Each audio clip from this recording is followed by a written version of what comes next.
Mahilig ka bang gumamit ng yelo? Baka bit mo tong ano na to, ice molder. Napakamura lang nito guys, 12 pesos lang. Ayan yung mga na ano ko na order ko. Marami yan guys yung in-order ko kasi mura lang 12 pesos. Yan, kung gusto mong umorder, ilalagay ko sa may description box. Maganda ito guys kung mahilig kang magtagay-tagay, minom ng soft drinks. Ayan. Bali, 5 yata yung nabili ko, 4. Ayan, madami na yan. Napuno ko yung isang lagayan. Dami kong na-harvest. So, ayan, kung gusto nyo, ilalagay ko yung link sa may description box. Kasi gagawa ko guys ng mais con yelo. Kaya ayan, narvest ko na yung ating yelo.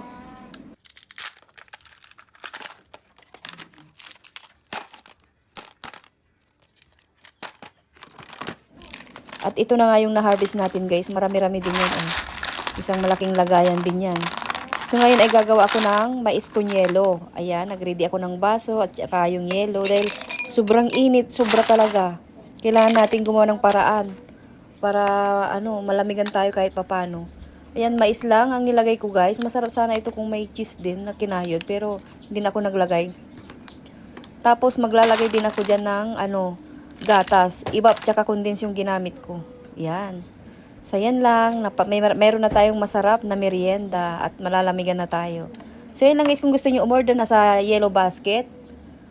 Ayan, ilalagay ko sa may description box. Yan, tara, kain na tayo.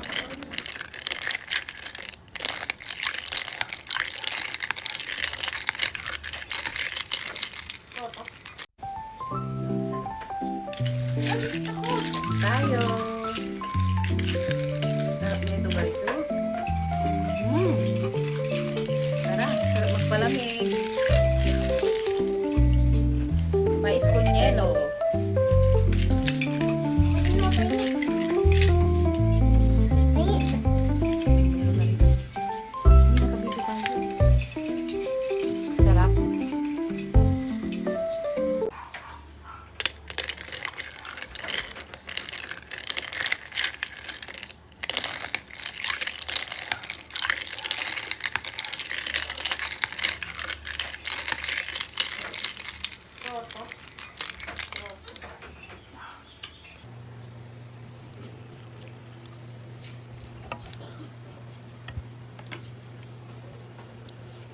Para matanggal ang init.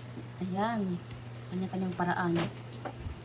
Ang ingredients lang nito guys. Ayan. Yung yellow. Yellow. Malalaki yan. Ayan. 2 manggang malalaki yung ginamit ko dito guys. Tapos kunin mo yung graham crackers ko. Tapos yung gatas.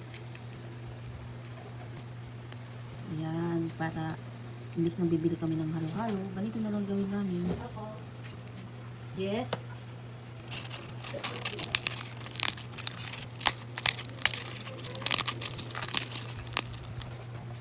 Ano yun? Meron.